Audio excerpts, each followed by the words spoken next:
Welcome to This Sustainable Life, the premier community on learning to live sustainably. Are you trying to live sustainably? Me too. Enjoy the process? Me too. To hear heads of government, business, culture, sports, and everywhere also doing it, changing government and corporations.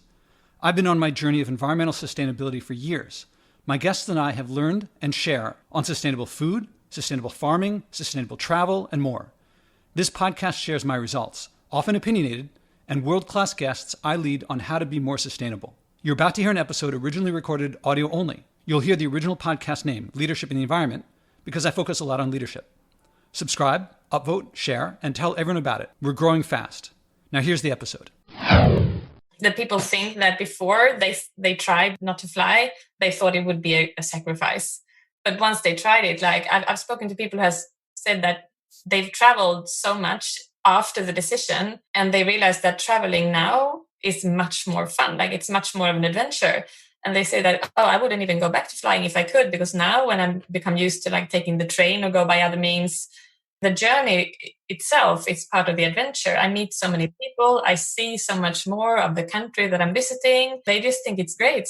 It's quite few people who, after they make the decision, feel that it's a sacrifice. They think that they get so many benefits that they hadn't thought of. They don't, think it's a problem. Like several people have said, like, for example, they tried a flight for a year and then suddenly they've been flight free for 5 years or 10 years. Or when I look at the people who made the pledge for flight free 2019, out of the people that I know, everyone continued to go for a flight free 2020 as well, or like even decide to give up flying completely because they understand that, it's possible. And it's not even that, problematic. It's like you change perspective. Welcome to the award-winning Leadership in the Environment podcast. We guide you to living better by your values. We bring you relevant views on important topics without doom and gloom. We focus on awareness and action. It's about bringing fun, community, and connection to your everyday life. If you're new to the channel, please consider subscribing and turning on notifications. Let's do this. The not flying by choice community is fairly small. About 80% of humans can't fly. They just don't have access to it. They're not privileged enough to have a way of flying at all. But among people who can, who have access to it, but who choose not to, we're pretty limited in number. Still, I can't believe I only found out about Maja Rosén recently. I'm saying her name wrong, I apologize. A few minutes into her TEDx talk, I knew I had to bring her on. She has avoided flying about double how long I have. I could hear from every sentence that she said that she's had to face I don't know what else to call it, but the addiction speaking of people claiming what I did before I challenged myself to go that first year without flying, that I can't avoid it, the plane was going to fly anyway, all those excuses. You know the feeling of understanding and support you get when you talk with someone who has shared a rare experience, nearly universally misunderstood? That's what I got talking to her. More than personal understanding, she revealed a situation I dreamed of and intellectually knew would happen, but hadn't actually heard of yet. For 10 years, people in Sweden said what everyone here says about not flying. It's impossible, all that addiction speaking. Then, in the past few years, it changed, she told me, as you'll hear in this conversation. The logic behind not flying didn't change. The pandemic hadn't hit. This was before that. Their values didn't change. People talk about, Sweden's culture, it's different than here. But this change happened within Sweden, not between Sweden and some other place. She said that when people crossed a threshold of people who considered not flying, a threshold in, population density of people who figured maybe I should try not flying, people started changing. I believe because their neighbors did, not because the facts and figures changed, but because their neighbors changed. She described how a couple of editorials written by Swedish celebrities choosing to avoid flying, that those editorials influenced a lot. It sounded like my strategy for this podcast. It parallels what worked there. I'm trying to reach a critical mass of people, focusing on influential people, to where more and more people know someone who has acted. I can't tell you how much our conversation warmed my heart for feeling understood on something I value and for which I felt vulnerable, and she made me feel enthusiastic for seeing the light at the end of a tunnel I've been in now for about 5 years. Here's Maja. Welcome to the Leadership in the Environment podcast. This is Joshua Spodek. I'm here with, I'll do my best here, Maja Rosén. Yeah. Well, in English, she said it's Maja Rosén, but can you say it? Maja Rosén. That sounds great. I apologize for butchering it.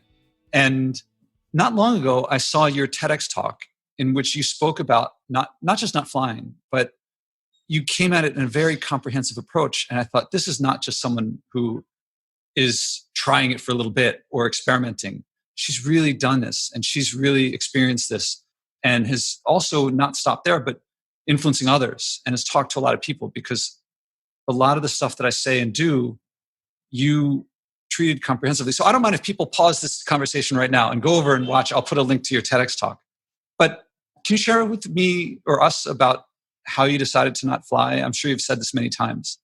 And how long it's been? I took my last flight, I think it was in either 2007 or 2008. But I had been thinking about giving up flying for a couple of years before that. I think, to me, I've been worried about the climate for many, many years. But it was not until when Al Gore's movie, An Inconvenient Truth, came out, I think that was in 2006. That's when it really hit me, just how severe the situation is and that it's so urgent. And I hadn't realized that before. And I just felt that, I wanted to reduce all my emissions as much as I could. But I thought flying, that's something that you don't do every day. You do it maybe or most people at least don't do it every day. So I think I felt that if I do everything right in my everyday life, there is still room to take a flight maybe a couple of times a year. But when I finally made the decision not to fly again, I was actually visiting my sister who lived in the up north in Norway. And we had been climbing this mountain and we were watching a beautiful view. And it just felt really wrong to know that my trip there was actually going to contribute to destroy this place. And it just didn't make any sense. So I decided that, no, I don't want to keep flying. And I haven't since, but it was not until after I made the decision that I actually found the information about just how much emissions there are from flying. So I didn't know that. And I know that most people aren't aware of that. Now, I want to get into that a little bit, because that's where people always seem to want to go. But what we were talking about, so when we scheduled this call, I said, let's schedule a little bit extra time to meet a little bit at the beginning. But the conversation immediately got into, I wanted to share the behind the scenes talk. Because how did it start? You said probably it's easier for you there than in Sweden because things have changed there compared to here. And here, so how did people in Sweden view things like 3 years ago versus now? Well, when I first made the decision, I wanted all my friends to do the same. And people were like, no way we would do that. Like, it's just way too radical. And I'm not prepared to give up my flights. And also they just felt that you won't make a difference. Like, it doesn't make sense for you to make that sacrifice. And so what did they think of you? I think they thought that I was a bit extreme, like an extreme environmentalist or something like that. So at first I tried to convince other people around me to do the same, but I soon realized that they wouldn't. And instead we just, I wasn't good at talking about this because back then I was quite upset about the climate crisis and I was feeling really stressed about it, that other people didn't seem to understand what's going on at all. So for many years then I just, I kept quiet when people were talking about their flights. I didn't talk so much about it. What I did to my closest people, but not when I was meeting others who were telling me about their vacations. I thought, I won't question their flying.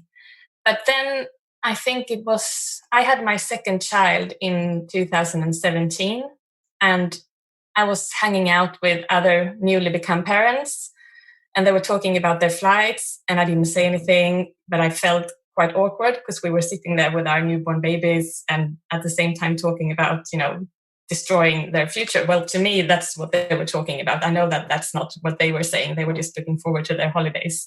Oh, I'm sorry. So they were saying, let's plan our holidays to Thailand or whatever. Yeah. But you were also hearing them saying, we're also going to destroy the environment that we want to protect. Well, I guess, that's what I started thinking about when they were talking about it. But of course, they probably didn't think that way. I just wanted to verify. To me, I was like, I wasn't sure. Actually, I couldn't really understand that they weren't concerned because to me, I thought that there was information about the climate crisis everywhere. And I think I thought that people probably had made a conscious decision thinking that, oh, I know how bad flying is, but I will fly anyway.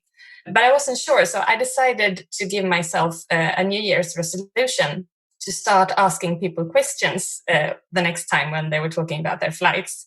So I did that, and that was then in January 2018.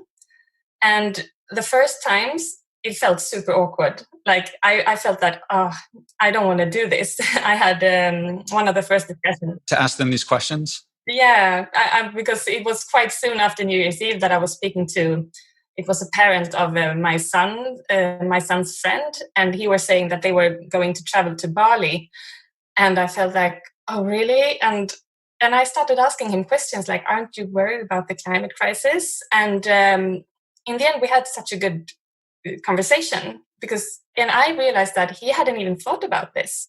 And after a few more of these kind of conversations, I also spoke, for example, to one of my closest neighbors. He was traveling to Vietnam and he asked me to look after their cat. And I felt really awkward asking him because he's also my landlord and we're renting our house from him. So it's very important for me to have like a good relation with him. But we also had such a good conversation. And I was surprised that the thought hadn't even crossed his mind about the climate and they're flying there. So I really realized that. Sorry to interrupt again. When you said the thought hadn't crossed his mind, the thought of the climate had crossed his mind. Yeah, he had thought about the climate crisis, but he hadn't thought about that his flights would make a difference, or like he didn't know. Because I remember asking him, like, are you aware of how large the emissions from this flight would be? And he was like, no. And then he went home. And after he told me, I Googled it and I realized that me flying there, it would be the same as if I had jumped into my car and driven all around the globe. And he was really shocked to understand this because he didn't know. Yeah, I wanted to clarify because in this country, there's a reasonable chance someone doesn't know about climate at all and hasn't even thought about it. So I wanted to distinguish whether he had thought about it but not connected it to his behavior, or he hadn't thought about it at all. But he had thought about it. He had thought about it. He just hadn't made the connection. Exactly. Yeah. I think most people here in Sweden, they are aware that there is a climate emergency, but I also think that most people aren't aware of how urgent the situation is. And they haven't realized how they themselves can have an impact because now I'm talking about what's happened after. But anyway, at that same point in time, the flying debate here in Sweden suddenly started. You've probably heard about it over there. It's been called about flight shame, which is a word that I'm not a big fan of, but we can discuss that later maybe. But anyway, that I just felt that finally flying was discussed in the media. It just like, boom, happened. I think it was in the end of January. And I felt that, the time is now. I have to do something. So I decided to start a campaign together with one of my other neighbors. We decided to launch a campaign trying to encourage people to take a flight-free year in 2019. So we started that and not much happened. And in the summer, I think it was only around 500 people who had pledged for a flight-free year, but I still really believed in the idea. So I decided to do this full time because in the beginning we were just doing it in our spare time. And since then I've been working full time trying to convince people to take a flight-free year. And I think it's been the best 2 years of my life. And it's been super interesting. And I've learned so much about how people think about this. And it's also made me more hopeful than before because I've realized that people are willing to change. Yeah, it's it's much more about people's emotions and beliefs and feelings. And in my experience, people associate flying with two main things, making money and seeing family, and then adventure and culture also. And so when they hear not flying, they hear losing money, never seeing your mother again, and being no longer a citizen of the world, but being ignorant about the world. And that association, that sounds terrible. Yeah. Actually described my view before I started not flying. And when I talk to people about not flying, yes, they generally tend to think I'm extreme. I think they also think I'm stupid and like a zealot, like so into something. Okay, I'm going to tell you about a conversation with my father. He says, Josh, you just care about this one thing. The environment is such a big thing for you. That's all you care about. And I say, well, how's it different for you? Like, I asked him about him and he says, well, look, I balance, of course, the environment means something to me, but also I love my grandchildren and I want to see them. Now, his grandchildren, he's talking about my nephews who are right now in New Zealand with my sister. Well, his grandchildren are my nephews. So if I only care about one thing, are you saying, Dad, that I don't care about my nephews, that you love them, but I don't? And, he backed off of that pretty quick when he realized that he was saying that I don't love my nephews. In my heart, I'm doing it for them. This is an act of love for them. I'm spending less time with them, but they're going to be living, I hope that they live longer than I do. They're younger than I am. But he just, if he doesn't really, if I didn't force him to think about it, he would just think, Josh is a zealot. He doesn't care about anything except one thing. And that one thing everyone cares about, but, we'll get there eventually. They all think. Yeah. So I think they think that I'm like not having empathy or compassion or intelligence, that I'm stupid, that I'm ignorant, and they know better, right? The best way to do this is we'll put a tax on it somehow, and that'll change everything. It's, on the one hand, it's very frustrating. On the other hand, once you realize it's frustrating, like if you decide to play a sport, like if you become a great boxer, you're going to get punched a lot. If you get frustrated by getting punched, you don't understand boxing. I realized that the game of helping people, leading people, helping people do what they want to do but haven't figured out how, is I'm going to face resistance. And then I realized that's my game. That's my playing field is people's values based in their beliefs and their emotions and their associations and things. Yeah. And I think it's so much about how people around you think about these issues. And that's what I really realized, because like here in Sweden, it's less than 2 years ago when most people haven't thought about this at all. Or well, actually it's 2.5 years ago now, because as I said, there was a heavy flying debate starting here in January 2018. So it's been about 2.5 years. And so much has changed. In the beginning, when I was running this campaign, even when I spoke to people who were actually really into the climate issue or working with the environmental issues in different ways, they still said that, I'm not prepared to make this sacrifice, and we should not put this on the individual. We need political decisions. Oh, yeah. That was such a common argument. But I have to say, now I no longer meet anyone who are really like involved in the climate issue who still defend their flying. Like now most people have given up flying for the climate completely, or at least they avoid all like leisure flights depending on what they work with. So I think within that group, the norm has changed completely.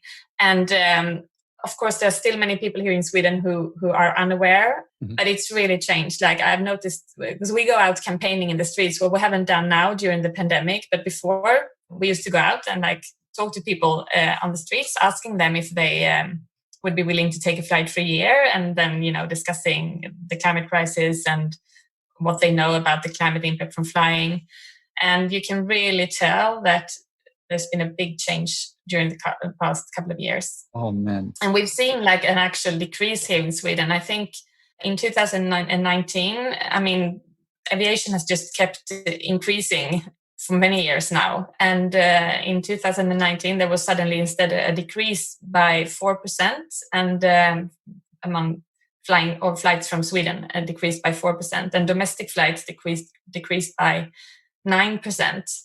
And I think it would have kept decreasing, but the problem is now, due to the pandemic, instead the decrease was like 98% instead. So it's a bit of a shame, because we won't be able, like, of course, in a way, it's good that people fly less, but I would have wanted to see if, things would have kept going, or how large the decrease would have been without the pandemic. Because I still think that we're just in the beginning of changing the norm here.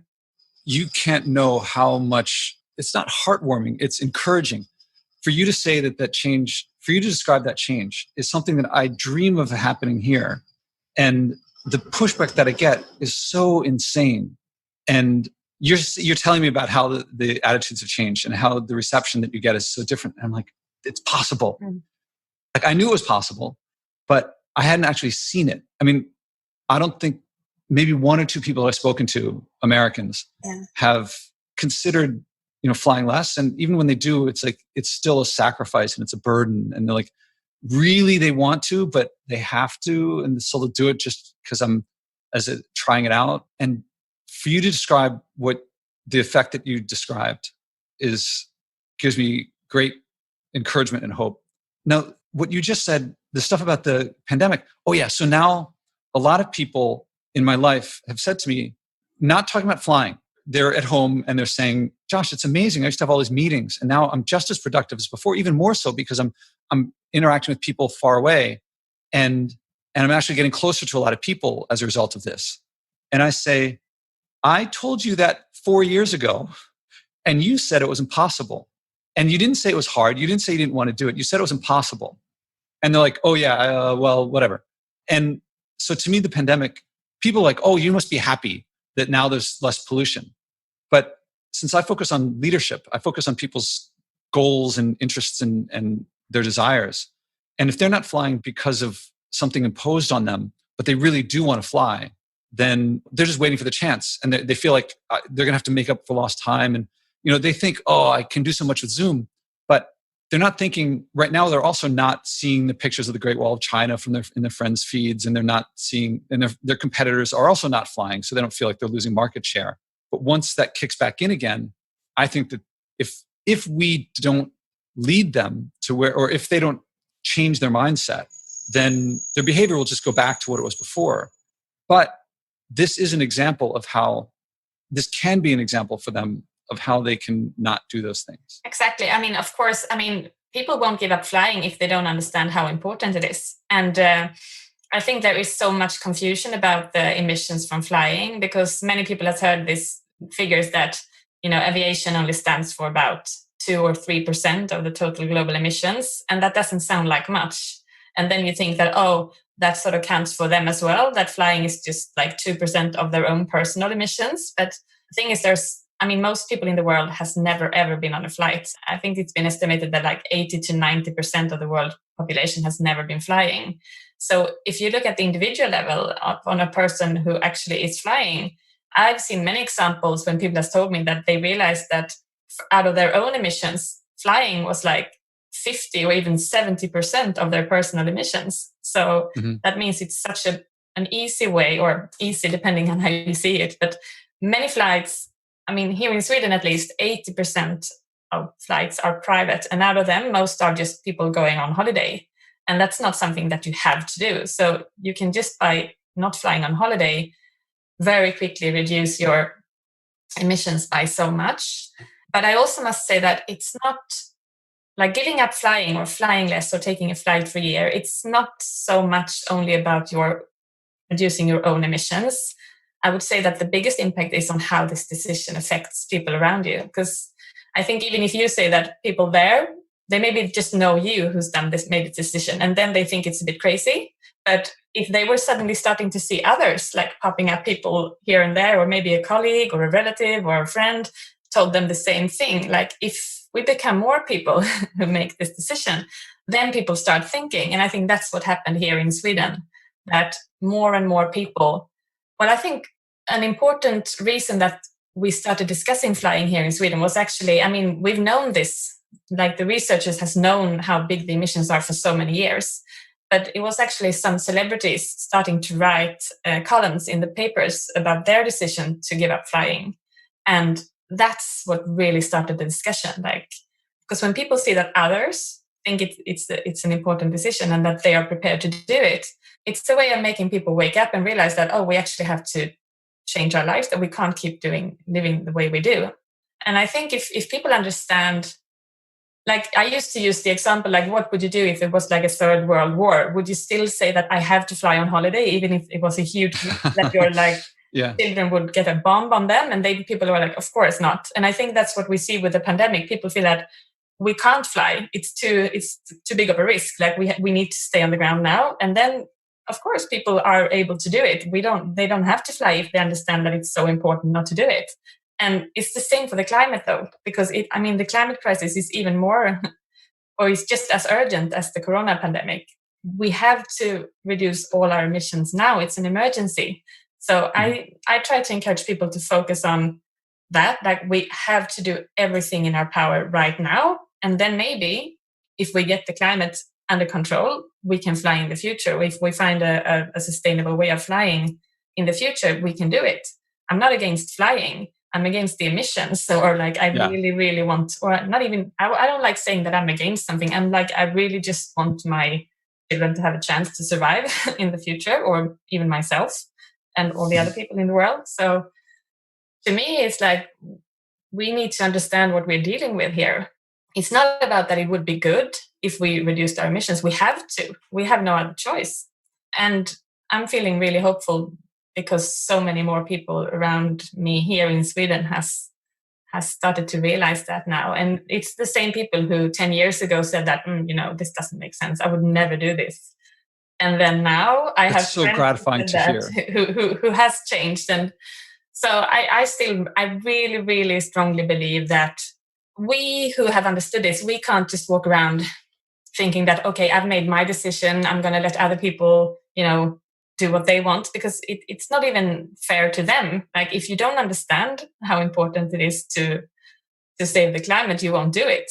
So to me, I think that one of the most important things we can do is, well, of course, change our own lifestyles, but also to talk about it, and not in a bad, like, we shouldn't. That's why I don't like flight shame. It's not about shaming people. I don't want to walk around saying to people that you are not a nice person because you fly.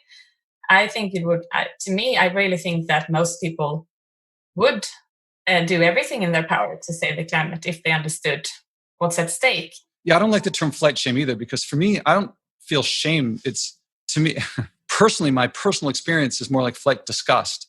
To me, flying is a lot like, emotionally, it's like littering. When it feels like if someone's walking down the street and they eat something with a wrapper, it's much easier for them if they just think about themselves, just to drop the wrapper on the ground. It improves their life and they don't have to deal with it. And flying, all that pollution feels like that to me. But yeah, flight shame doesn't seem like the right term either. I guess that was when I gave up flying, like over 10 years ago. Then I was almost getting angry with my friends for not doing the same. And that didn't change their behavior. But I realized that when I started asking questions in a nice way and discussing this with people, and when you sort of, if you make them think for themselves and show that a change is possible, I think it's been interesting to see that, people are, for example, my closest neighbor, who I told you that he was one of the first people I asked questions when he was traveling to Vietnam with his wife. And they had been planning, they have just retired, and they had been planning to go to like Cuba the year after and, travel and see the world. And instead now they have given up flying completely, and they are trying to encourage others to give up flying as well. And they have started to invite other friends and neighbors to their house and asked me to come there to talk about this and, encourage people to fly less. So it's really interesting to see. And they didn't want to give up flying at first, because they were also thinking that, we shouldn't really put this on the individual. But then they thought about it some more, and they made the decision to not fly. And now they also say that they see such a difference, because now when they tell others about their decision, they say that they realize that it makes people think that, oh, so have they actually decided to give this up? Just yesterday, I was doing a podcast, and it was with in the United States, we have like a liberal establishment. She cares very much about the environment. But when she heard me talking about my personal actions, she views that as counterproductive. She views that as like, we're trying to change, get laws passed. We're trying to change the game. And you're trying to focus on the individual. And that's what they want you to do. That's what the oil companies want you to think it's you. And I'm looking at your facial expression. It's just like almost like an eye roll of like, yeah, that one. But I hit that one a lot. And to hear you describe how someone went from that to inviting you to talk to friends that they're putting together, and they're taking an effort to get that message out there, the opposite of how they felt. And you said it came from them asking them questions, but also I think their experience of it personal. But can you tell me more about how you faced that objection or that challenge? I think it used to be so common here as well. And I do understand, because it makes sense in a way that, of course, we can't just, I don't think either that we as individuals can save the planet by like buying, going, what's it called? Oh, I can't think of the word in English, but like we won't. Offsets? No, it doesn't matter. It was like, we can't save the world by, just putting less garbage, like, or by recycling or something like that. That's what I was going to say. Like, some people think that, I do my recycling and then they think that's enough. And, they feel that they are taking responsibility as individuals. And of course, that's not enough. But if we start changing like the big things, like, for example, giving up flying. It's such a, it really makes a big difference. But as I said, I mean, what's happened here in Sweden is really a clear evidence of that it makes a difference when we do it together. Because, I mean, now suddenly it's more on the political agenda now, aviation, than it was before. Because, I mean, we are sort of setting or making the foundation for the political decisions needed. Because I think for people to understand what needs to be done, we have to show with our actions, because they don't take in, if you just read facts of flying is bad, you don't understand it. But when you see the people around you stop flying, then you're more willing to take in the information that, oh, flying really is bad. And then you understand, oh, we actually need to change the system here. We need political decisions. So I think it's been I mean, before people used to say that, oh, we need to keep flying so that the air companies can develop greener solutions. But I mean, they've even admitted, like, now after the flight chain debate, they are working harder than ever to find the technical solutions. So I really, I mean, to me, it's so obvious that, and I think if you take Greta Thunberg as an example, I mean, she's made so many people all over the world aware of the climate crisis. And I don't think people would have listened to her as much as they do if she hadn't also shown with her actions. Like, for example, she refuses to fly. And I really think that people take in what she's saying in another way when she's also showing that she is willing to do this. And I think that's the problem, that many climate researchers, they say, oh, we shouldn't fly. And then they fly all around the world, doing their research. And even if it makes sense in a way, people don't, when they see that, they think, oh, if they think it's okay to fly, we can keep flying. Man, you're describing, like, it's like a heaven to me, that you keep describing how things used to be, and you're like describing my world right now. Mm-hmm. Everyone's like, oh, here, people view Greta as also like being manipulated and it's so clear that if politicians see people saying one thing and doing another, they're generally going to follow what they do. And so if people say we should emit less, but we're flying all the time anyway, politicians know where they're going to go with the behavior, because that's what's going to get them the votes. And it's so obvious to me. It wouldn't have been obvious to me before I stopped flying. It is now so obvious to me that, go for the political stuff, sure, early, but also get the popular behavior, get the cultural shift. Yeah, I mean, we've been waiting for the political decisions for so long. I mean, like, the knowledge about the climate crisis, it's not new. And that flying is bad for the climate, that information has been around for like decades. And there are no political decisions, So we can't just keep waiting, because it's not going to happen in time. We really have to do everything. But of course, we shouldn't give up flying and then, think that, oh, I've done my share. But from what I've seen, the people who change their lifestyle, they also start thinking more about, becoming active and do other things. So it's not like you stop flying yourself and then you don't bother asking the politicians to change the system. I think it's the other way. Like, if people decide to give up flying, they want others to change as well, because they don't think it's fair if they are just doing it themselves. I think people say we have to do it this way, but really inside they want to keep flying, and they realize that if they say that what they're doing is the most effective thing that they could do, but what they're really doing is defending, somewhere inside they want to fly. And they really, I think inside they're like, if that happened, like if there's a law that's passed that no one can, all right, fine. But really, they really want to go to Vietnam. They really want to see their mom far away. And by the way, here's one thing I say a lot. A flight will bring you to someone distant, but flying in general is what made them distant in the first place. I'd love to do a study. I suspect that the more people fly, the less time they spend with their family, because they end up living far away. And then they think of the jolt of joy that they get when they see them, but then they discount that they are not spending time with them for most of their lives. I associate flying. People think of flying as making the world smaller because it makes them feel like distant places are closer. But I associate flying with ripping communities apart, spreading them so thin that people don't know their neighbors anymore, and that their families are all over the place. And I think of it as, so sometimes people say, what if there were solar-powered airplanes? Or, well, not solar. I guess they asked me if they could be solar-powered, but that's really pushing it.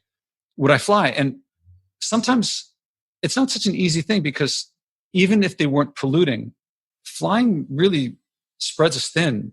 It's not so great for communities. I don't know. You're describing flying a lot as being something you give up. But my personal experience has been that my life has gotten better by nearly every value I have. Like, yes, I'm not seeing the Eiffel Tower as much, but I learned to sail. And sailing, I'm like barely in the water. I mean, I'm like a couple miles from home. I live on an island in Manhattan. So I go out in the Hudson River, and it's like a whole world away. It's a completely other experience. And I've learned and I've grown and I've met all these sailors. And I was supposed to have gone across the Atlantic. I was supposed to be in Sweden. I think I told you that, except for the pandemic, I was going to sail there. And I'm probably going to ride my bike up to Vermont, which is, I don't know, a couple hundred miles away. And I don't feel like it. I felt at the time that I was giving something up. I anticipated it was going to be the worst year of my life. Year one was a sacrifice. I thought it was going to be a sacrifice. But within a couple months, I realized that adventure, cuisine, spending time with family, control over my career, those are things that I create. I can pay someone to buy. I can say, here's money, take me to Thailand. And that will get me an adventure. But when I felt that I needed to go through someone else to get those things, it actually limited my experience of them because I could only get them sometimes. Whereas now I create them all the time. When I say that to someone here, they think, yeah, that's what you're saying, but really, we know you're lying. I think it's so interesting what you're saying, because I've heard this from so many people. That people think that before they tried not to fly, they thought it would be a sacrifice. But once they tried it, like I've spoken to people who has said that they've traveled so much after the decision, and they realize that traveling now is much more fun. Like it's much more of an adventure. And they say that, oh, I wouldn't even go back to flying if I could, because now when I become used to like taking the train or go by other means, like the journey itself is part of the adventure. I meet so many people. I see so much more of the country that I'm visiting, and they just think it's great. So it's quite few people who after they make the decision feel that it's a sacrifice. They think that they get so many like benefits that they hadn't thought of. And also, so you just said after they make the decisions. Oh, after they make the decision, they feel it's a sacrifice. But then after they act on it, yeah, exactly. After they act on it, they don't think it's a problem. Like I think several people have said, like for example, they tried to fly for a year, and then suddenly they've been flight free for 5 years or 10 years, or like when I look at the people who made the pledge for flight free 2019, out of the people that I know, everyone continued to go for a flight free 2020 as well, or like even decide to give up flying completely, because they understand that, oh, it's possible and it's not even that problematic. It's like you change perspective and you see it from another angle, and you just feel. I think people feel proud about it. It's not. That's why I don't like flight shame, because not flying is something that most people feel quite good about once they try it. Yeah, so you're not, I don't think you're lying. I can tell. Something I noticed about minimalism, which is something different, but a lot of people will say, I don't like the term minimalism because it implies getting rid of stuff. That's what it looks like from the outside. But when you talk to minimalists, they always talk about relationships and their own passions and their own self-awareness. So minimalism, the term, applies to the stuff that they actually don't care about. The stuff that they really care about is the meaning and purpose in their lives and their relationships, which they're maximizing. So it's looking at what they don't care about and going in the opposite direction. When you look at what they do care about, it's going maximum. So flight, it's not that I'm not flying. It's that I am connecting with my communities. A crazy thing I get here is that people say, Josh, you're privileged, and so you cannot fly. And it's an act of privilege. But sadly, most people aren't so privileged as you, and so therefore they can't give up flying. And when you think of like 80, 90% of the world can't afford to fly in the first place, then to me, flying and the ignorance of often self-imposed of not caring what comes out the back of the jet and who gets affected by that is, to me, that sounds like privilege. And to not fly saves so much money. And people think that if I don't fly, then I'm going to get fired from my job. I can't risk my job, so I better keep flying. But I think that you end up having more control over your career without the flying. It feels like such a scarce, it feels like a scarcity mindset. I don't know. Did people ever call you privileged for not flying? Yeah, I think they do. I feel the same as you, that of course we are privileged who can fly. But I think, as you say, most who people can fly. I mean, I can if I want to. I mean, I have the privilege to have I see what you mean, that I'm privileged to be able to give up flying as well. I don't say that, but people say that to me. I think it's the opposite. But I think that's not really a good argument, because if you look at the people who fly the most or have that's the people who could, afford time-wise and money-wise to take the train instead, or do something else, or could get a job closer to where they live. Here in Sweden, it's the rich people who the more money you have in general, the bigger your emissions are. People sometimes use that as an argument, saying that, some people can't afford to take the train to Europe, so that's why we should all keep flying, so it doesn't become unfair to them, if you see what I mean. But it's really not the people with little money who maybe occasionally take one flight. Well, I don't know. I keep reading, every now and then I'll read an article about how some Russian oligarch will fly a 747. One person will fly their 747 to go to something across the Atlantic. Although I think that when people say that not flying is privileged, I think that they feel obliged to fly for work. I think that they're not, that's this gut feeling that they first decided they have to fly and then they're justifying why. But it's not really a reason. It doesn't hold water. But you described earlier the strategy of this podcast. You were saying that when you talked about how celebrities write stuff about not flying. And then people say, it's not just me. And the whole strategy of this podcast, the main strategy of this podcast, is to work with well-known, influential people and have them walk them through where they experience acting by their environmental values, so that people listening can say, it's not just me. Because I think, the way I usually say it is, people walk into Starbucks, everything's disposable, and they think, I shouldn't get this single-use plastic. And then they think, well, everyone around here is, I guess it's okay. I mean, everyone's doing it. I guess I will too. And I'm trying to help them see that there are people, it's not just here in this country, people think it's zealots that are, they think that there's no other way of doing things. They've never seen an alternative. The only alternatives they see are people who are so different than them that they say that those people are too weird for me to consider being like them. And I guess you experienced that, but now you experience something different, that it's becoming, at least in a large part of Sweden, a meaningful part of Sweden, if not the majority yet, it's normal. It is for them normal, or even beyond normal, like advantageous or desirable. And I knew it's possible. I've seen it happen in other places. In smoking, when I came to Manhattan, was like normal. And to think a bar would not have smoke in it would be impossible. And I think people thought that's hugely giving stuff up. And now, for that matter, when I was in high school, my principal smoked in the school.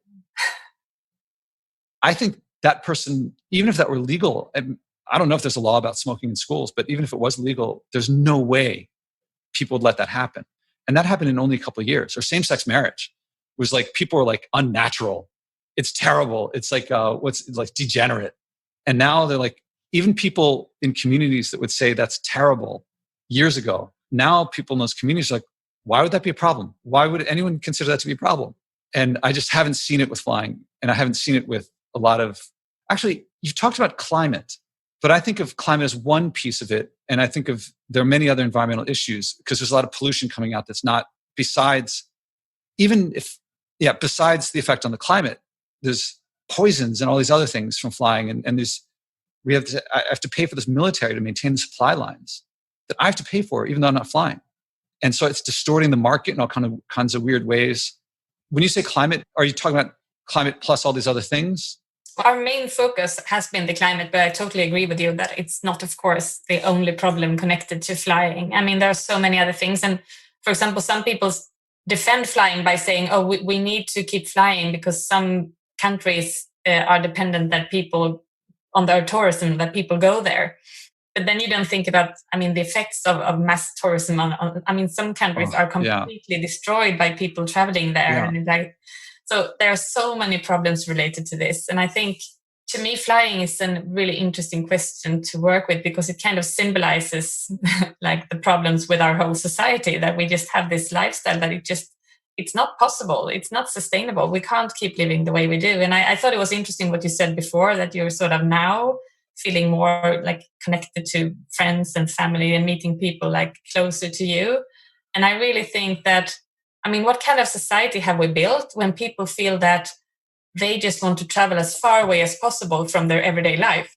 you know Yes. and it's so sad, because to me it's like I try to focus on, instead of like flying on like 1 or 2 annual super exciting holidays, I try to create a life that's exciting or interesting and fun in my everyday life. I want to create a life that I'm happy with, and I don't have the need to like just leave it to be happy.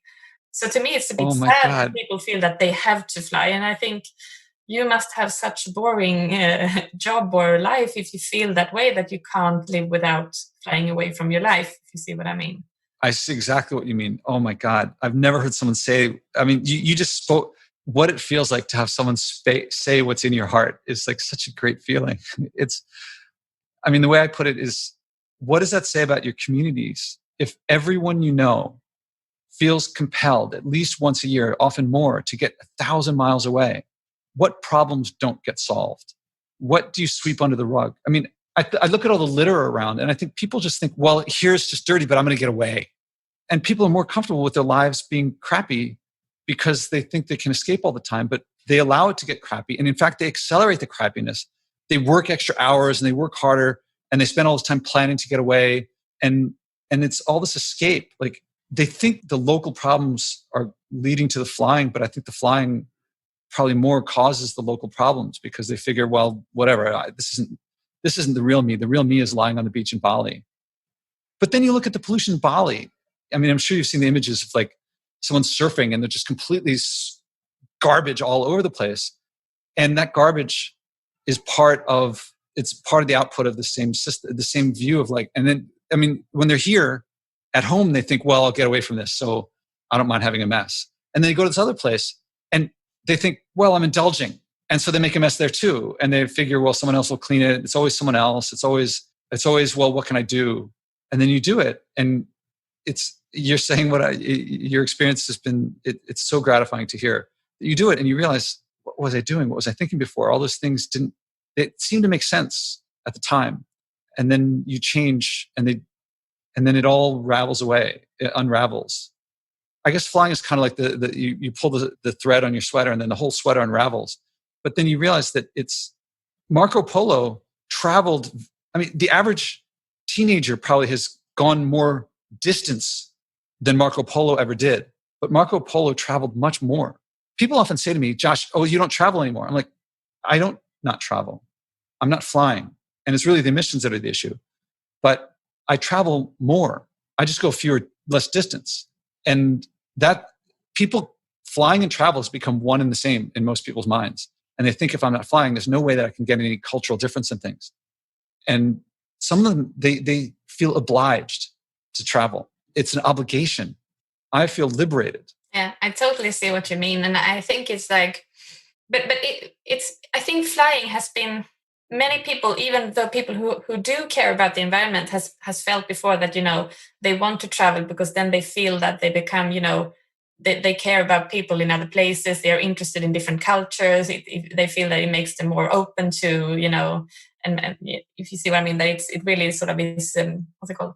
Developing them as a person but I mean, if you look at what most people do, they just fly to a country to sort of go to the beach or meet other people from even their own country. Like, you don't really get to explore the local culture from most, for most people, I think when they go on vacation, they don't really, I mean, I think it's good to travel, but we need to rethink traveling.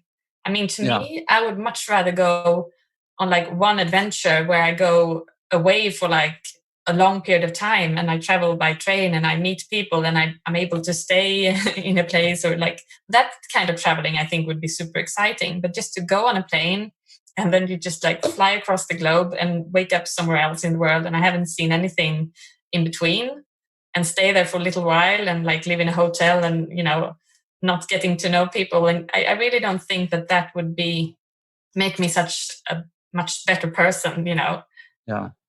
Oh, you're on Facebook too. Great.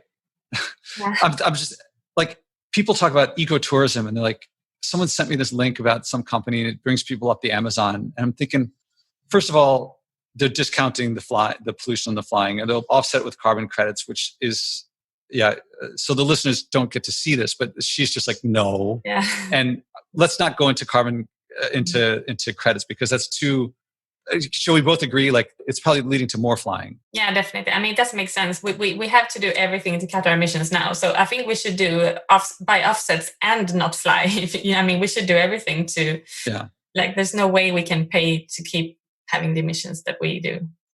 Yeah. So some listeners are like, no, but they really, okay, but we're not getting into that because we both agree and we've looked into this.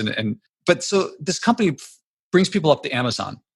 And I'm thinking the effect on this is going to be that, there'll just be this, soon there'll be this lovely cafe on the Amazon that these tourists will get to see. And then people there who never dealt with people from all over the world are going to be like, oh, great, we got all this money coming in by having this little cafe. Let's put up another cafe. And the next thing you know, it's a tourist trap. And then I look at like Bangkok and I'm thinking, Bangkok was once probably one of the most beautiful places around in the world. And now it's, of course, I expect to sail there at some point.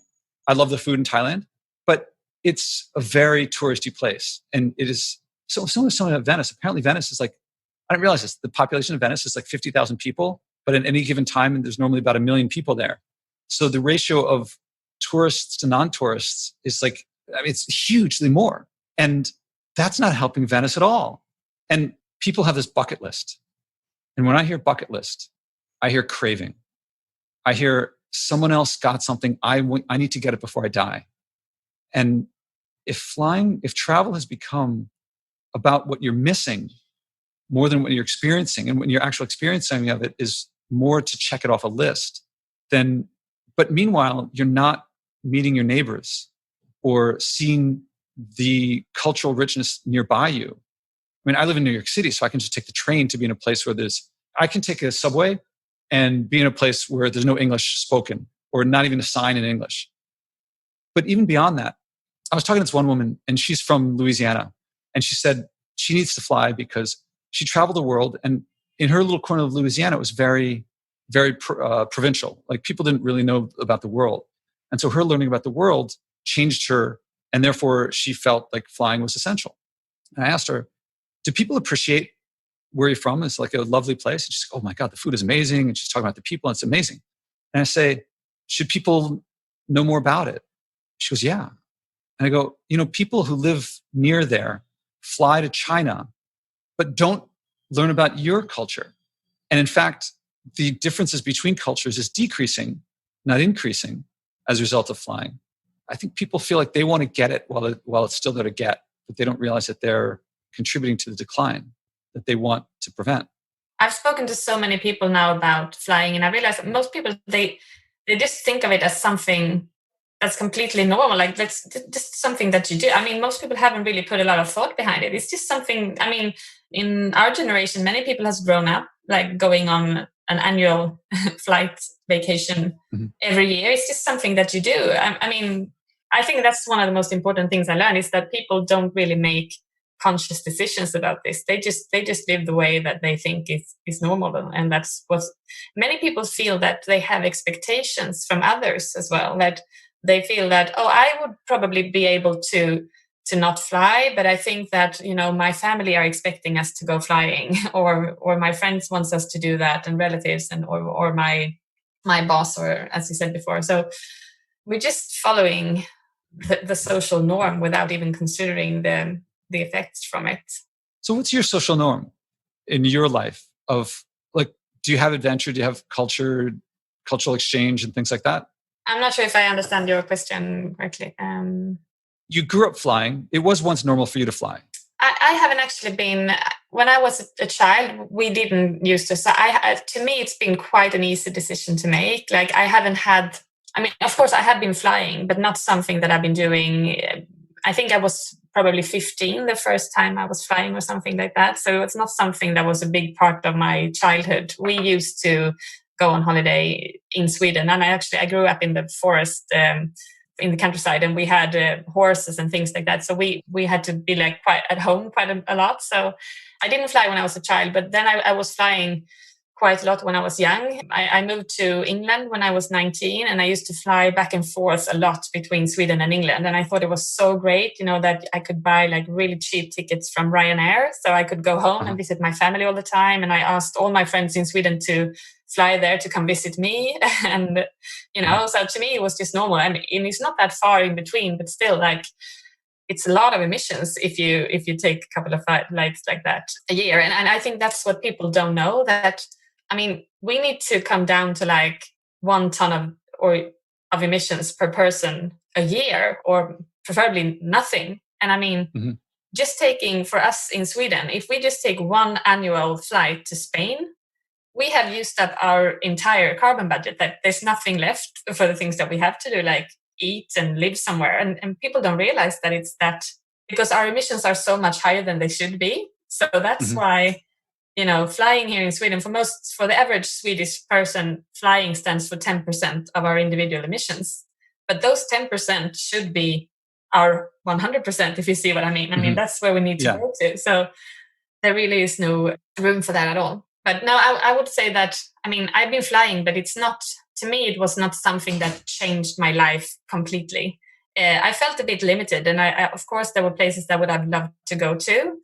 And I know, I mean, there are so many beautiful places in the world. But to me, like, I'd rather see them continue to exist and be beautiful than that I necessarily have to go and see them in person.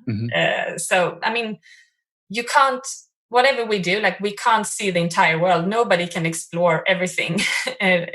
It's not possible. So you will lose out on something anyway. And I think, I mean, I haven't even explored my own country. There are so many places in Sweden that I've never been to. And there are so many places to go. And, I have a son he's never been outside of Sweden, and he would love to go to either Japan or Italy.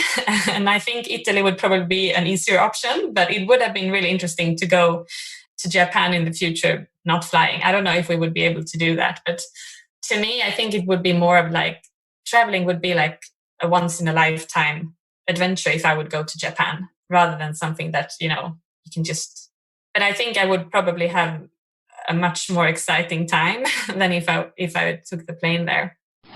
If you like the show, I recommend acting, as my guests do. It works best with someone supportive, your spouse, parents, kids, neighbors, or friends.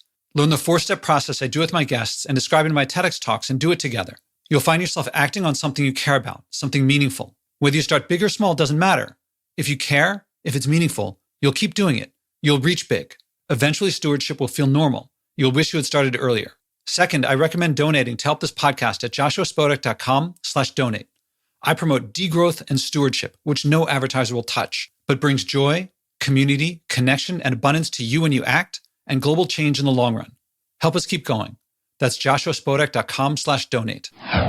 When I was a kid in college, I would drink to get drunk, and I would drink a lot of alcohol. Now, I occasionally have a sip of whiskey.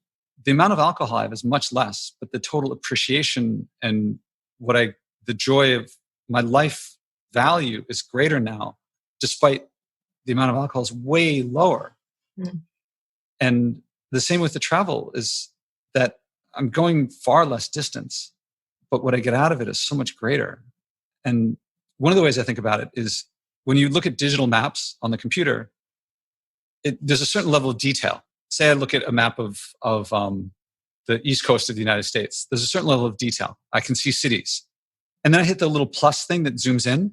And now we all know what happens, but naively you might think, well, there's going to be less detail, because if I zoom in on just New York State, I can't see Boston, I can't see Washington, D.C., I can't see Florida.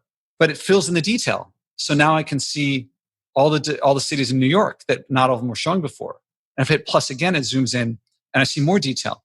The detail doesn't go away, it just changes. So if I think if I think I have to go at least 10,000 miles away, then I don't see any detail in between. But if my way of traveling is by train, then a far distance is like a couple hundred miles away. But I don't have less detail. I don't have less to see.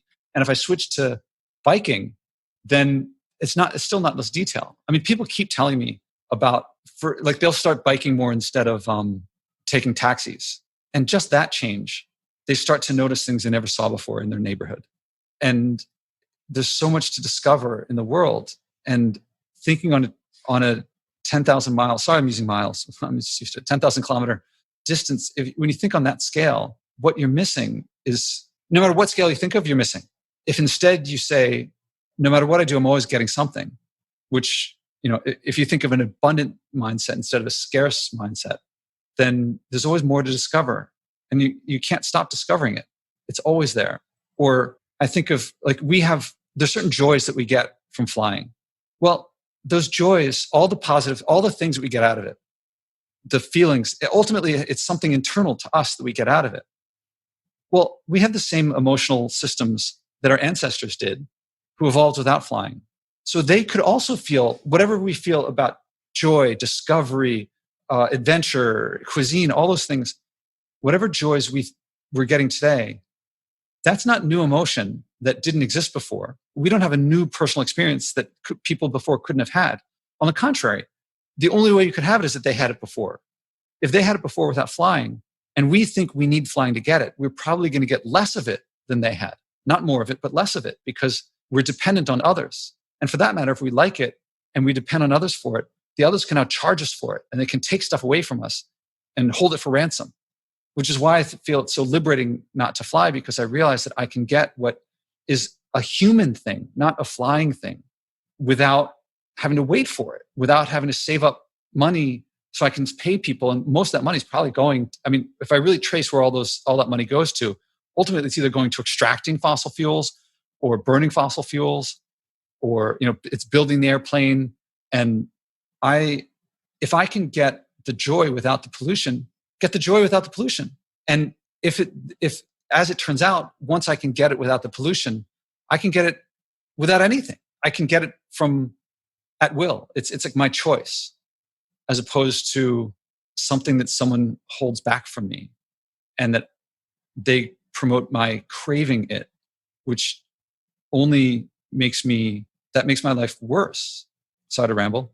No, I think it's really interesting to hear what you're saying. I think, probably most people haven't thought about it this way at all. So I think it's really important to share those kind of thoughts, that it's not something that you lose out from it. It's just different. But I have to ask you, what made you make the decision not to fly in the first place? Because you say you don't really know anyone around you who are doing this. And, what made you make this decision? Well, there was a series of decisions looking back now, it looks like there was a steady path. But there's a video I did of this. I'll give a very short version. But in the beginning, I've tried to trace it back. Where did it start? Because it wasn't just like an aha moment. Everyone asks that, but it wasn't that. So if I really trace it back, when I was a kid growing up, I liked some meat, but not all meat. And I read a book, my first book, that talks about being vegetarian. And I'd never heard of vegetarian before.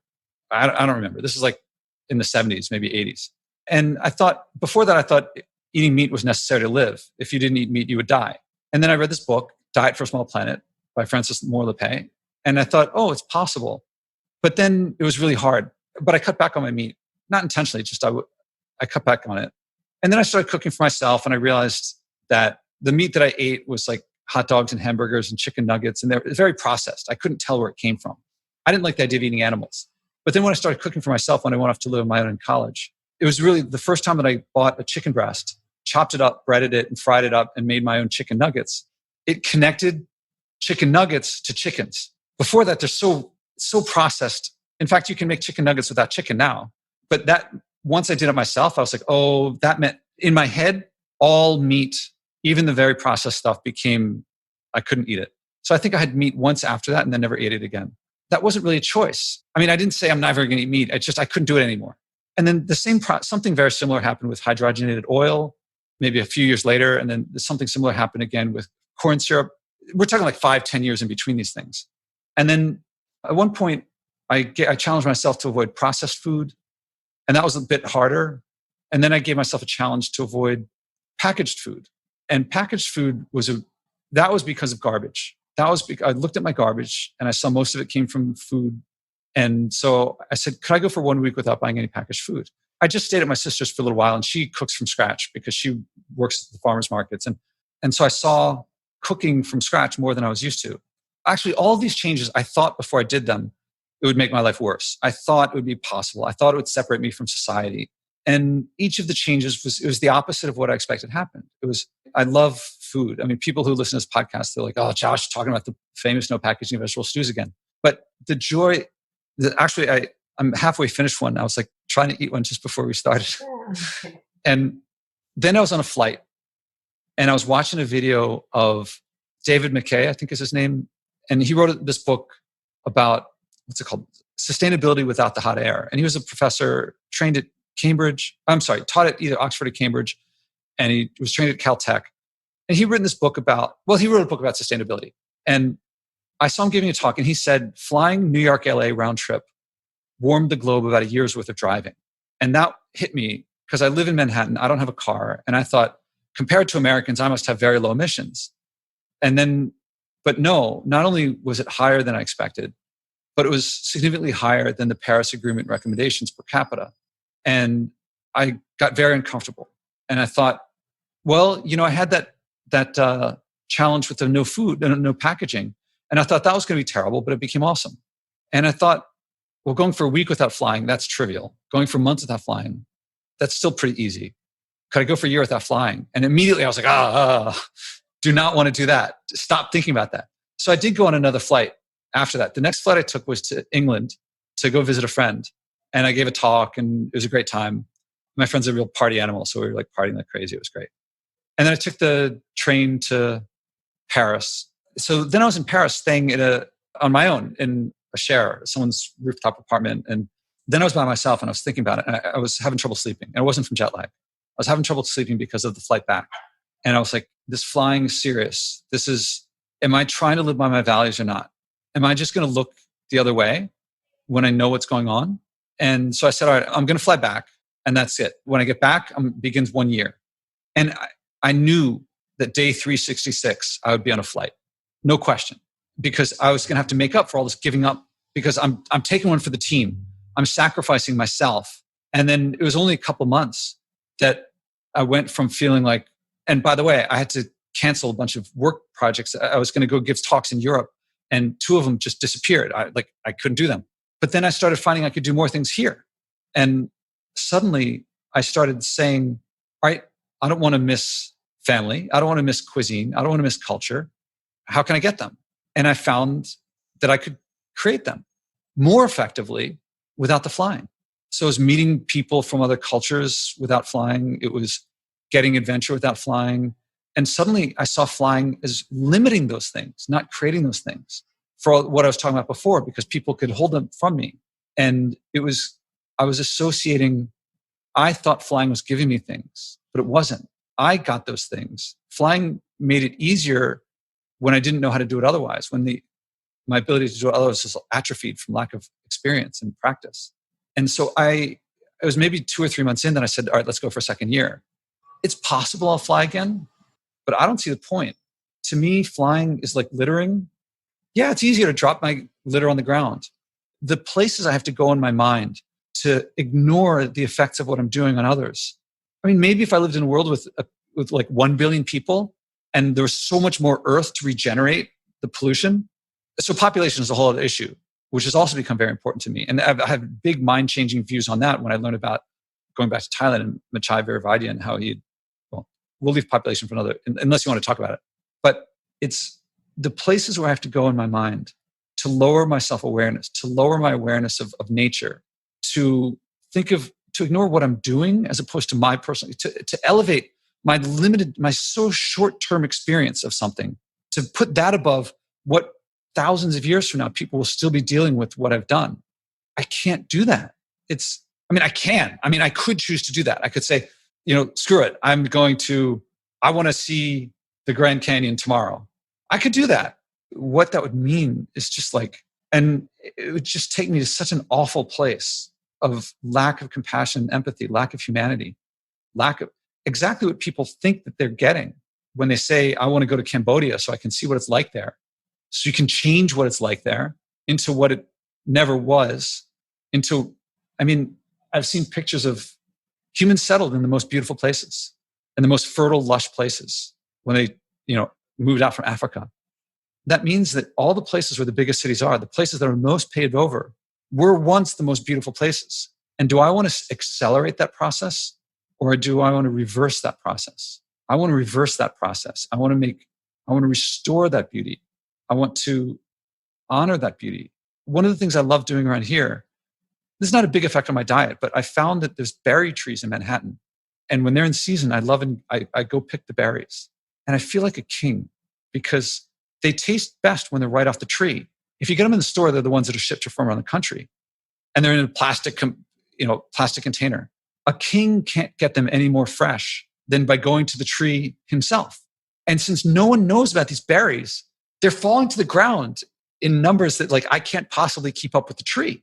And so I'm just eating, I'm just shoveling them into my face. And as far as I can tell, they're the healthiest things around. And people are like, oh, but what about the pollution? I'm like, I'm breathing the air. It's not any more or less polluted than the air that I'm breathing. And I'm eating these things.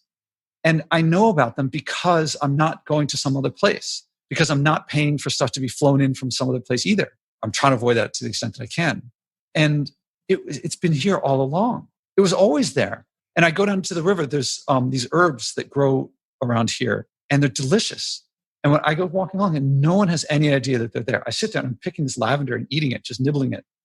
And it has more flavor than anything I can get at a restaurant, because the restaurants have learned, put a bunch of salt, sugar, and fat on stuff and make it very convenient, and people will keep coming back. But it doesn't have flavor. It satisfies a craving, but it then makes you crave it more. And I can't get any better flavor than when I just walk down to the river and pick a little bit of lavender. Now, if everyone started doing it, it would be a problem. But as far as I can tell, I've never seen a single person pick up a leaf of lavender and eat it. So the richness of my world has not decreased. On the contrary, it's become significantly more convenient. I found a mulberry tree in Central Park that I'm picking the mulberries off, and my feet are slipping on the ground as if I'm on snow because there's so many mulberries on the ground. And I'm in a city of 8 million people, and people pay $10 for a little container of mulberries from some other place. And I'm talking about food, this tiny experience of eating berries, but I'm spending more time with people near me. It's really the relationships with people near me, that the experience of food is small compared to the experience of, it's wonderful. It's one of the best things in my life.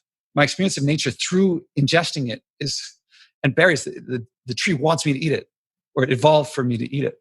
That is huge. And I go to the farm and I meet the farmers that grow my food. Like this tomato right here, I go to the farm and I walk the fields. And that is I've had a greater experience than if I went all the way up to Amazon. But I can do it every year, all the time. In fact, I expect to ride my bike there this year, assuming they have it. They have a once-a-year event, but they might not because of the virus. But even that pales in comparison to the people that I spend more time with. Because the richness of a person, I don't know. Nature's pretty cool. So I'm not going to try to compare which I find more value from connecting more with people or connecting more with nature, because I get both. So I don't have to choose between them.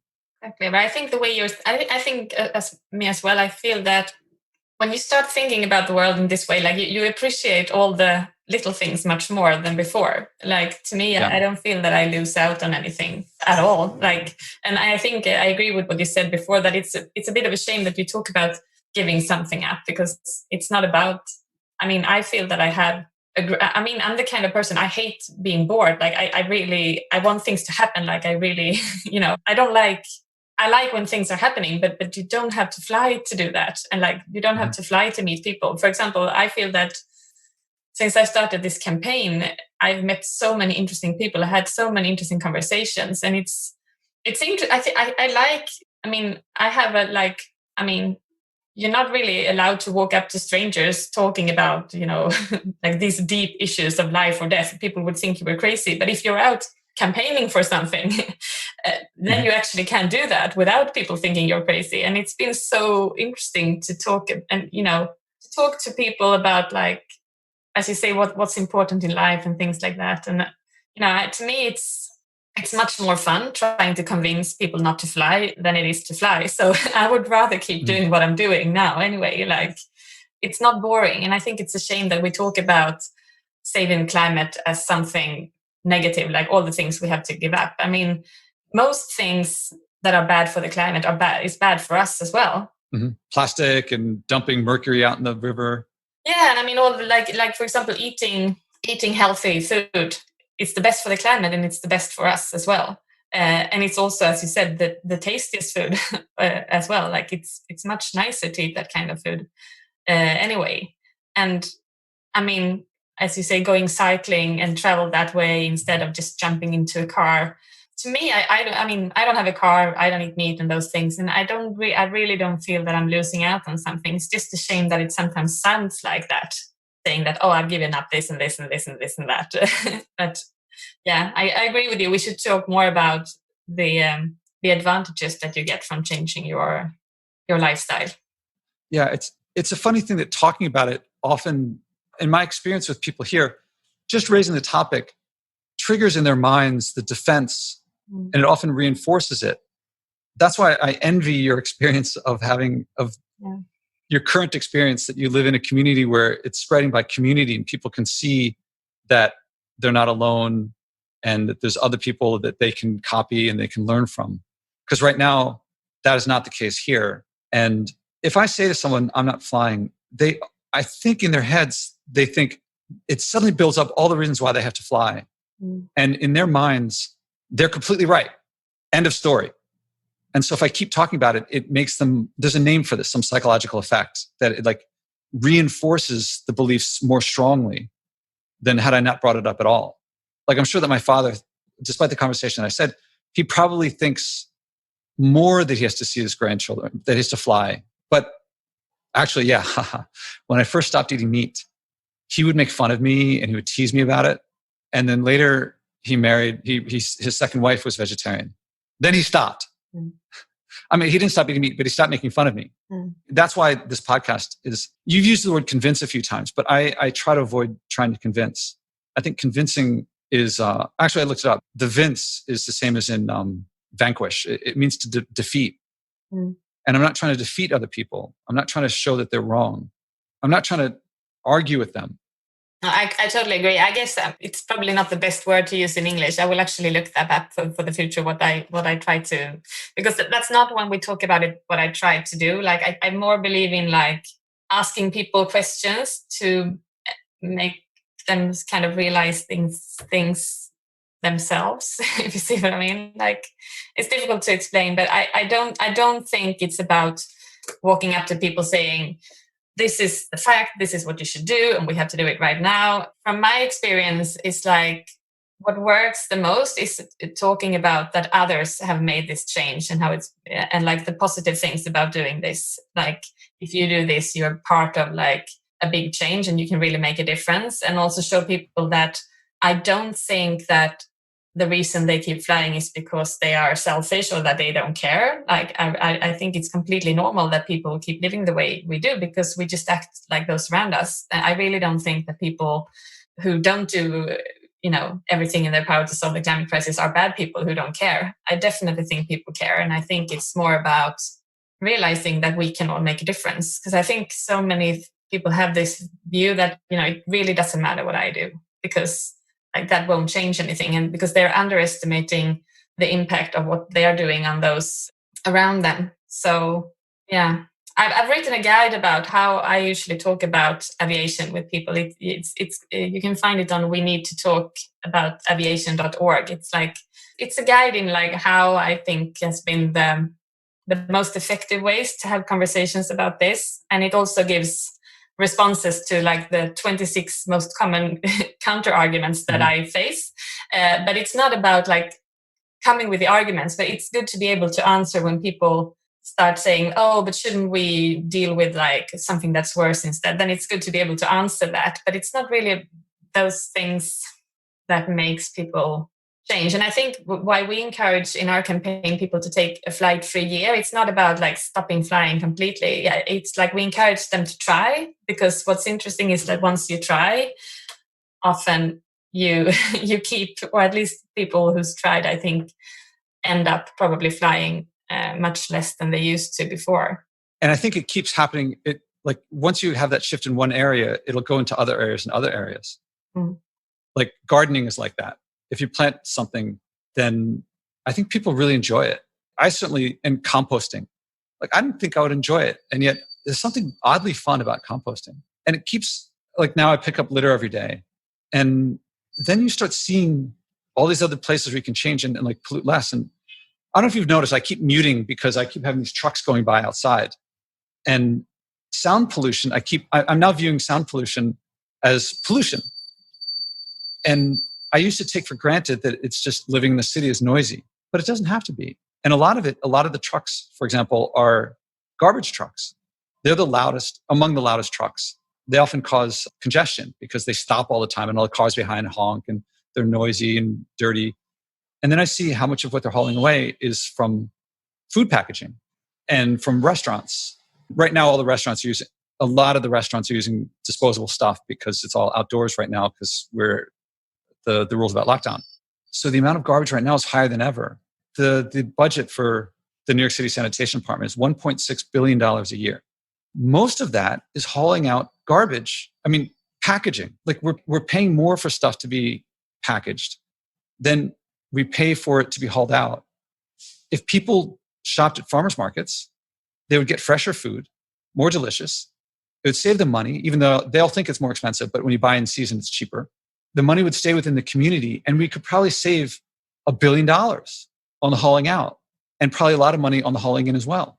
And it would be less quiet. It would be less noisy. It would be more quiet. There's garbage all over. There'd be less garbage in the streets. And I don't just mean litter. I mean, right now there's litter all over the place, but also the amount of garbage piled up every day, every single day in front of buildings, especially restaurants. It's more than ever. And so we have less sidewalk space, more rats, more roaches. And so I look at avoiding packaged food like I look at flying, which is to say, it's not avoiding. I'm thinking of the vegetables. I'm thinking of the fruit. I'm thinking of cooking myself. I'm thinking of knowing my farmers. And I think we would save billions of dollars a year, just the city. And we'd have a cleaner city. We would have healthier people. Flying, very similar. We would save a lot of money on extracting the oil, and to say nothing of future generations, what they're going to have to do to get the carbon dioxide out of the atmosphere, assuming some technology is possible, which there's no guarantee that it could happen at scale. And each area leads to the next area, leads to the next area.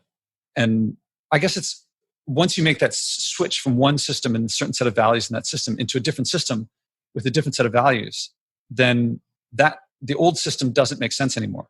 And the new system, there's no shortage of discovery in this one either. It's just that this one also doesn't pollute. It doesn't hurt people so much. Yeah, I definitely agree with you that it's not about just giving up flying. But I also really think that once you make one change, it's much easier to make the other changes as well. Yeah, I heard what you said about sound pollution now. Yeah. All right, we've been on for a while, and I want to make sure not too many listeners drop off. If I record for too long, sometimes listeners don't start listening in the first place. So I want to leave you, if it's okay with you, an open invitation. Anytime you want to be back on this podcast, please let me know because I'd love to have you back. And on a personal note, you have given me so much to look forward to of how a community can change, because I knew it was possible, but I didn't know it. And you've lived it. And thank you for sharing that. And is there anything I didn't think to ask or anything you want to share directly with listeners before we wrap up? Well, I would like to say, well, thank you so much for having me on your podcast. It was really great talking to you. And I would also like to say that I'm sure that there are a lot of people listening in the US who already think this way and maybe have made the choice for themselves to fly less or give up flying completely. And I would like to encourage you to spread the word. And I think that's a difficult thing. For me, when I made this decision, I felt like I didn't want to destroy the mood. I didn't want to make people feel uncomfortable. So I didn't talk about it. But after doing so, I realized that it's actually possible to talk about this in a way and still keep your friends, if you see what I mean. And we are now planning to launch a new campaign. And this time it's going to be a global campaign for Flight Free 2021. And if anyone in the US, there is already, we already have a branch in the US called Flight Free US. And if anyone is interested in like helping us to spread the campaign or working with us somehow, please get in touch, because I think we need all the help that we can for this. And I will get from you all the URLs so that the links will be available on my site. Oh, actually, can you just say them anyway? Well, actually, we are building a new international website. So I think it will be flightfree.world. But okay, so I'll try to get that if it's new by that time. By the time it goes up. For now you can find information on westayontheground.org. So that's probably better to say. Okay, and that's where I found you. Yeah. Okay. We Stay on the Ground. And can I ask a clarification question? When you said the people, if they're thinking about it, should they talk about it even if they're just thinking about it but haven't done it yet? I think we should talk about this as much as we can. I think it's just like even having the thought that maybe we should fly less. I think it's really important to share it with others, because from what I've learned, I think many people are concerned about the climate. But when I ask them, so do you talk about your concerns with your friends or like, many people say no. For example, I was talking to these young students and I asked them, are you worried about the climate crisis, or would you be willing to take a flight for a year? And they were like, and I said, but have you, one of them said, yeah, I'm really worried. And the others looked at him and I said, oh, so you haven't discussed this with each other? And they were like, no, we don't talk about it. And then another person said, well, I'm actually really concerned as well. And it turned out that they were concerned, but they didn't discuss it, because it's like, if you compare with the corona pandemic, that's something that everyone has been talking about.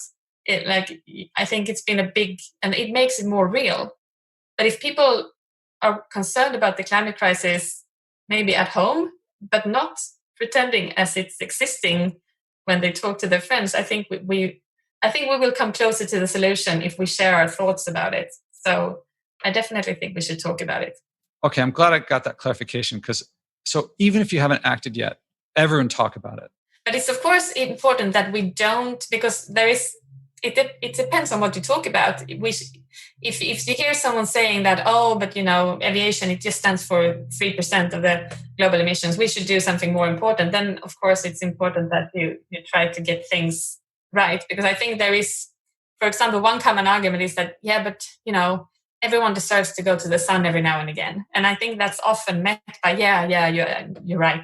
So we kind of make each other think that it's okay to continue the way we do. So yeah, I think you should try to, it's good to know some facts before, because it's easy in conversations to sort of, if you see what I mean, get the wrong path.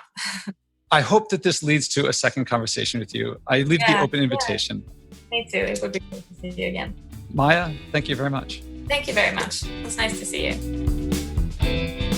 I can't wait for when culture changes and people treat flying like a rare occasion or something to avoid because they live close to the family, because they have control over their career and they don't have to do it. In my conversation with Michael Ross, author of Salt, Sugar, Fat, he said a phrase that simplified and clarified how people justify behavior that they can't stop. About himself justifying such behavior, he said, that's the addiction talking. I was there. I looked the other way to avoid facing my pollution. I also said things that it was actually my addiction speaking. I was there. There's a way out. We can shake the addiction. We can get past it. The main way out, in terms of flying, is spending more time with your family, more time with your community, gaining more control over your career, moving to be closer to where you want to be. It feels impossible.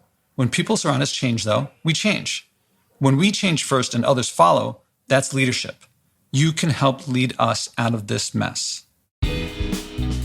How many people are bringing a message of joy from what everyone calls saving the environment, but I call the future? Step by step, this podcast is creating a culture of joy, community, and connection around sharing and acting on our environmental values. Again, there's no profit in buying and wasting less, but we'll all love our lives and relationships more when we do. I can use your support. Please donate at joshuaspodek.com/donate. Again, that's joshuaspodek.com/donate.